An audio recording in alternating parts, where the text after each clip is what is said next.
কিন্তু সে অনুযায়ী আমাদের আওয়াজ হয় নাই। এজন্য সকলেই জোরে একবার করব আলহামদুলিল্লাহ। আলহামদুলিল্লাহ।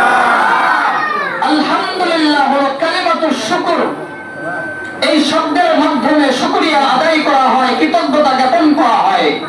কালিমাতুশ শুকর জোরে উচ্চারিত করতে হয়, জোরে আওয়াজে বলতে হয়। তার কারণ এই আওয়াজ যতদূর পর্যন্ত যায় শয়তান ওই সীমানা থেকে ভাগিয়ে চলে যায়। সুবহানাল্লাহ।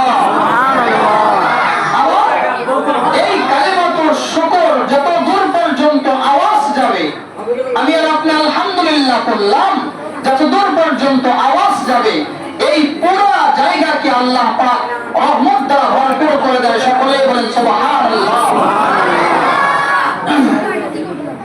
লক্ষ কোটি দরুদ সালাম বর্ষিত হোক সেই মহামানবের প্রতি, যেই নবীকে সৃষ্টি না করলে জগতের কোনো কিছুকেই সৃষ্টি করা হতো না। যে নবী সাইয়্যিদুল মুরসালিন রাহমাতুল লিল আলামিন শফিউল মুজলিমিন সাইয়্যিদুস সাকালাইন আকায়ে নামদার মদিনাহ কা তাজদার সাকিয়ে কাউসার শফিয়ে মাহশর, যে নবীর নাম হযরত মুহাম্মদুর রাসূলুল্লাহ সাল্লাল্লাহু আলাইহি ওয়াসাল্লাম।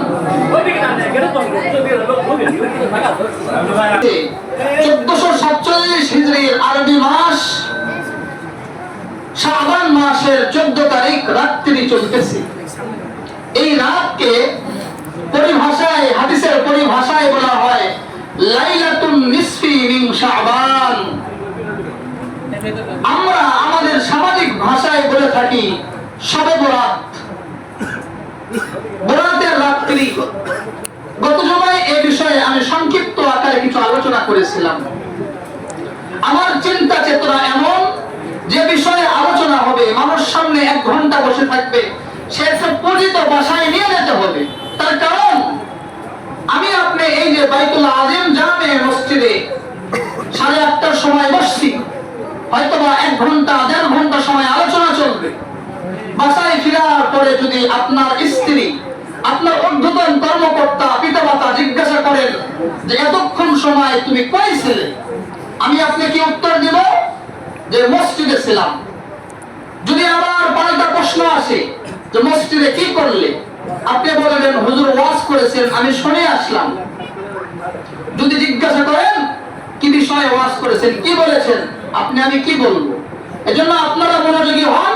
আর আমার অভ্যাস, আদত, কৃষ্টি, কালচার হলো যে বিষয়ে আলোচনা হবে ওই বিষয়ের খুঁটিনাটি সহ যত দূর পর্যন্ত আগানো যায় আলোচনা হবে ইনশাআল্লাহ। তো লাইলাতুন নিসফি মিন শাবান মানে হলো শাবান মাসের মধ্য রজনী। শাবান মাসের মধ্য রজনী আজ। এই রাতের অনেক ফজিলত। এই ফ্যানটা বন্ধ করে দেন। এই রাত সম্পর্কে আল্লাহ রাব্বে কারীম ওনার নবীর মাধ্যমে ঘোষণা করিয়ে দিয়েছেন।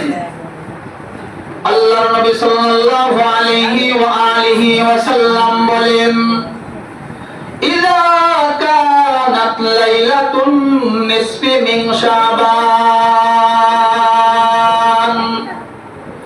ফাকুমু লাইলাহা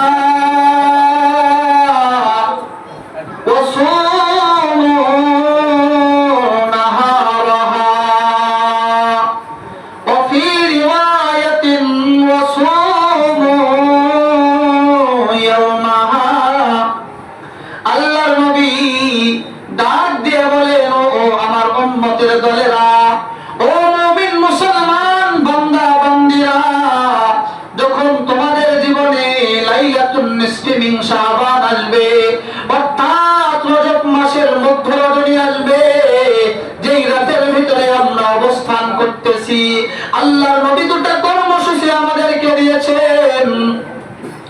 1 নম্বর কর্মসূচি আল্লাহর নবী বলেন